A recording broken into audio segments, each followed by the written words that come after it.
టీడీపీని ఓటమి భయం తీవ్రంగా వెంటాడుతోంది. దీంతో ఎలాగైనా గెలిచేందుకు అడ్డదారులను వెతుక్కుంటున్నారు వైసీపీ శ్రేణులు. ఈ క్రమంలో ఓటర్లను ప్రలోభాలకు గురిచేస్తున్నారు. నెల్లూరు సిటీ నియోజకవర్గంలో భారీగా నగదు పంపిణీని చేపట్టారు.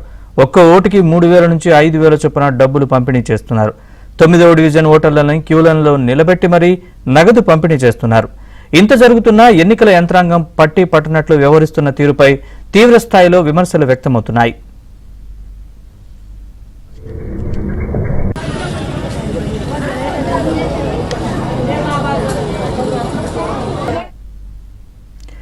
ఈ ఘటనకు సంబంధించిన పూర్తి సమాచారం మా ప్రతినిధి మహేష్ అడిగి తెలుసుకుందాం.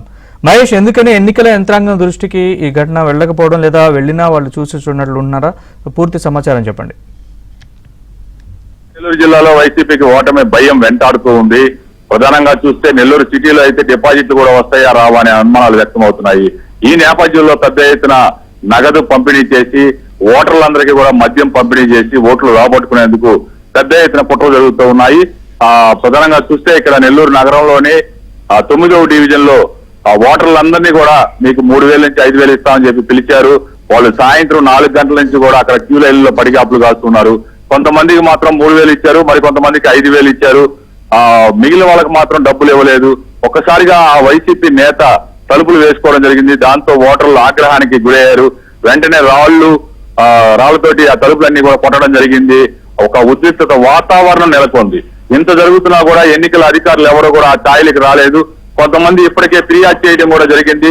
9వ డివిజన్ లో పెద్ద ఎత్తున డబ్బులు పంపిణీ చేస్తున్నారు, వెంటనే రెండని చెప్పినా కూడా ఎన్నికల అధికారులు ఎవరు కూడా ఆ స్థాయిలకు రాకపోవడం తీవ్ర విమర్శకు తావిస్తూ ఉంది.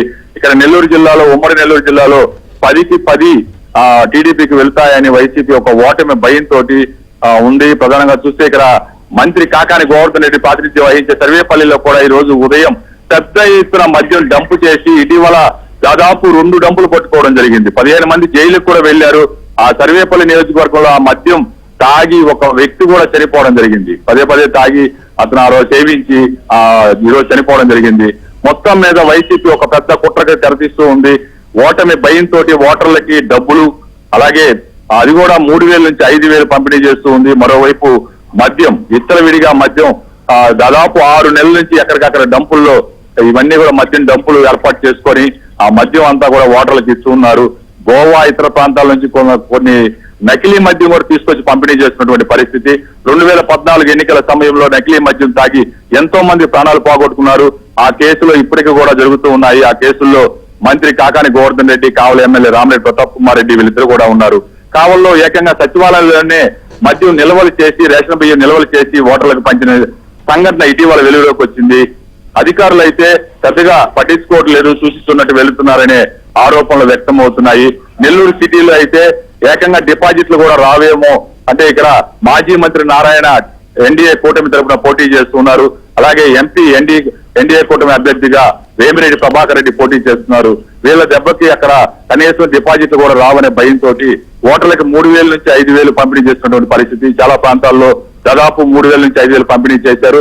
కొన్ని చోట్ల నాయకులు ఆ డబ్బులు పంపిణీ చేయకపోవడంతో ఓటర్లు ఎదురు తిరిగి వాళ్ళ ఇళ్ల మీదే దాడులు చేసే పరిస్థితులు నెలకొంటున్నాయి. ఇక్కడ చూస్తూ ఉన్న విజువల్స్ లో దాదాపు ఒక 1/2 కిలోమీటర్ దూరం మేర ఓటర్లందరినీ కూడా నిలబెట్టి డబ్బులు ఇస్తామని చెప్పి డబ్బులు పంపిణీ చేసినటువంటి పరిస్థితి. ఇంత జరుగుతున్నా కూడా అధికారులు పట్టి పట్టినట్లు వ్యవహరిస్తూ ఉండటం అందులో కూడా తీవ్ర విమర్శలు వ్యక్తమవుతున్నటువంటి పరిస్థితి.